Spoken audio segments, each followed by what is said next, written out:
Yay, my Fivona Sitz Bath arrived. Let's open it up and see what's inside. I've been wanting to add a simple self-care routine at home, so here we go.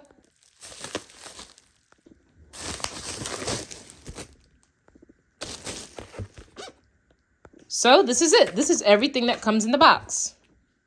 Ooh, so right away I notice how lightweight it is. Yet it still feels really sturdy.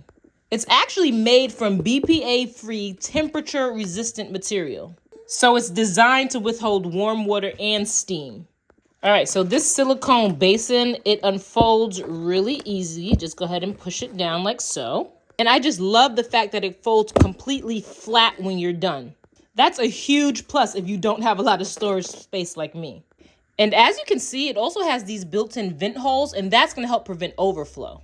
And you see this hole here? This is actually a hook slot, so you can go ahead and hang it to dry or go ahead and just store it away. And this is pretty cool because it's designed to fit most standard toilet seats. So you're not going to have to worry about so much if it fits in your bathroom or not, because it probably does. Overall, I'm pretty impressed. It's really well made. And I just can't wait to try it with a nice Epsom salt soak so I can have a nice self-care day.